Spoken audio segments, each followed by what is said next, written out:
Crimson Desert World really feels like Red Dead Redemption 2, and we're gonna get into it.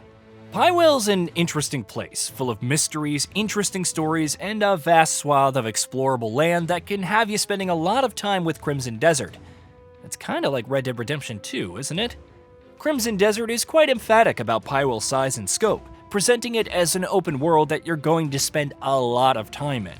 While that's always welcome news to us, we began to think about what that could really mean when the inevitable comparison to the undisputed king of open worlds came along. Yeah, we're talking about Red Dead Redemption 2. You might think that the Wild West in its final stage has nothing to do with a land that's been conjured entirely out of fantasy. But there are structural similarities if you look deep enough beneath the surface of the two games. Cliff and Arthur's respective journeys are a core part of the experience, their destinations serving as bookmarks between chapters before another long trip begins. At their surface, Crimson Desert and Red Dead Redemption 2 are games in which the most enjoyable parts of the experience are the memories that you make along the way. Exploring new places. Pywel's 5 main areas are a nice touch, each coming with its own distinct theme to it, such as the one where technological advancements give a district touch to the world and the lives of people living in it. It's a great way to segment the map into a more manageable chunk while introducing a bit of variety into the mix. RDR2 might not have segmented its world in such a fashion, but there's no denying that there was so much variety and beauty in its take on the Wild West. From swampy marshes where your gang makes camp, to melancholically beautiful plains, abandoned settlements, vibrant towns, and peaceful plantations, there was always something to stop and marvel at, the view being as important as your reason for being there. There seems to be a lot of that in Pywel too. Crimson Desert logically recontextualizes the inclusion of varied landscape, allowing it to mimic RDR2 whilst maintaining its own distinct identity and approach to the design of its open world. It also suits the exploratory framework it's bringing to the table, just as RDR2's approach suited the story it was trying to tell and the experience it intended to present. The Greymane base of operations is another common factor that's handled a tad differently in RDR2. In both games, your base acts as a sort of hub where you meet and interact with important characters in the story and side content. It's also where you can acquire resources that you may need as you go about your adventures, and don't want to purchase them or farm them out in the open world. It's a sort of safe space for when your character gets a tad weary of the long roads they take, and want a place to call home where they get to kick back and relax before they set off again. When they do set off, both Pywel and the Wild West are places where you just pick a direction and hop onto your horse, secure in the knowledge that the road is going to take you to something new, be it a human settlement or another mystery. The map acts as a mere guideline rather than a tool in which you simply mark places to tick items off a checklist in other titles, an approach that has its merits but doesn't allow for a more creative approach to exploration. Both Crimson Desert and RDR2 feature worlds that are designed to have you investing time and effort into experiencing all they have to offer. And that's a good thing for those among you who want an experience over a video game. But any open world also depends, not just on the places it takes you to, but the people you meet along the way. Building bonds with the world's inhabitants. A crucial part of Crimson Desert is Cliff's efforts to rebuild the Greymanes after their ranks are drastically thinned by their rivals, the Black Bears. But restoring the beleaguered mercenary gang to its former glory is going to be an uphill task, as you're going to have to seek out surviving members and potentially try and recruit new ones to your cause. It's an interesting contrast to Arthur's desperate effort to hold the Vanderlyn gang together in the face of Dutch's paranoia and Mika's betrayal. But both narratives lend a layer of emotional investments into the open world and your path through it, as you never know when a lead to an old friend or a new one is going to pop up. Aside from friends, there's also the scope to meet enemies along the way in Pywel and in the Wild West. Rival gangs like the Pinkertons in Red Dead Redemption 2 were always never really too far away, and conflict was an inevitable part of the experience as it was a chance for you to enjoy the excellent combat mechanics on offer. That's the same in Crimson Desert, with the Black Bears being a constant threat to your Greymanes and the world at large, their power-hungry nature requiring a hero to properly counter it. That's you, and you're going to be facing a lot of skilled warriors in Pywel based on the glimpses of it that we've seen. But it isn't all about friends and enemies. An open world is a massive place, and there are going to be people to assist or engage with in other ways. Again, both titles feature a world that feels alive, although we're going to have to wait for the full game to see if Crimson Desert manages to emulate RDR2 well enough on that front.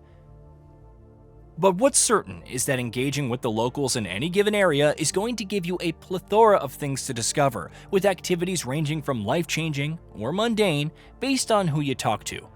And even when you're feeling a little low on your social battery, just keeping your ears open could let you overhear interesting things about the world around you, and give you more reason to get on your horse and track them down.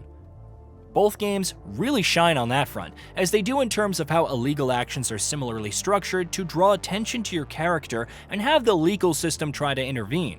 The people of Pywel and the Wild West are certainly part of the charm that both their respective games bring to the table. A factor we're interested to evaluate is Pywel being able to function outside of its relationship to Cliff, akin to how the Wild West was steadily on the path to a more modern way of life, irrespective of Arthur's place in it. You only have to look at the gradual building of railroads to know what we mean.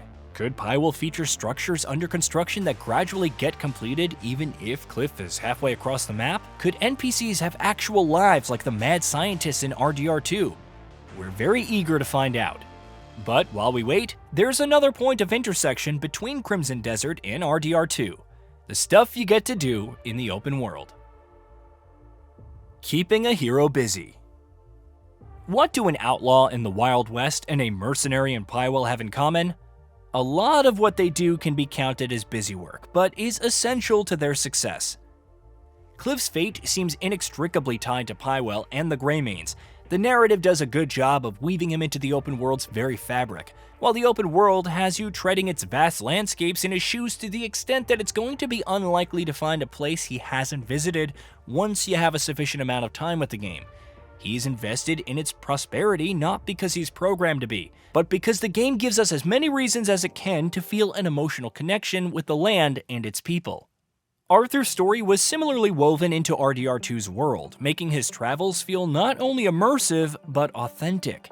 The morality system and its impact on how you approach the world subtly influenced how things would turn out with your gang in the end. We hope that there's a hint of that in Crimson Desert, with the chance to do what's right by the Greymanes clashing with more immediate problems, but that's just speculation at this point.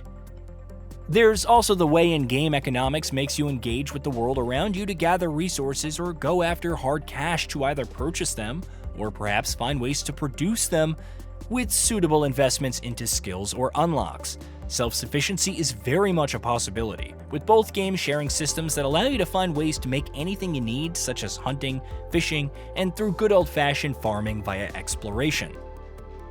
A feature in Crimson Desert that's there in RDR2 but is regulated to the story in Arthur's world is the ability to send out Greymanes on missions.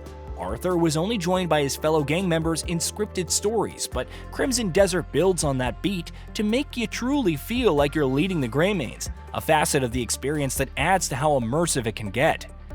An undercurrent to all these features is that engaging with either Pywel or the Wild West is never going to feel like a chore, or perhaps as fatiguing as some open worlds out there. You're actively a part of the world in ways that are both personal and professional, and the narrative framework that you're given takes care of having you invested emotionally. The activities might repeat themselves from time to time, but the reasons that you do them all remain the same. Similar worlds, differing perspectives. While life in the Wild West was about the entropy of a way of life and its effects on the people who followed it, Pywel takes a focus on rebuilding and a future that's markedly better than the past. They're worlds that are better savored than rushed through, more than just checklists of activities that you're going to have to tick off one by one. They aren't just stories, but are actual adventures that no two players are going to experience in exactly the same way because they're built to be unique to you. Pywel may not be a reflection of actual history like RDR2's take on the Wild West, but the design pillars propping it up are very real and are looking mighty similar to modern gaming's best open world. We're hoping that Crimson Desert is able to be as effective in their use to let it emulate the size and scope that Pywel needs to make Cliff rise to prominence, and hopefully join Arthur on the other side of a very attractive open world coin that would mean great news for those of you, and us, who'd love to get lost in our video games. Hey, did you know that we at GamingBolt upload new videos every day? Stick around, drop a like, subscribe, and hit that bell. And let us know what kind of content you'd like to see in the future with a comment below.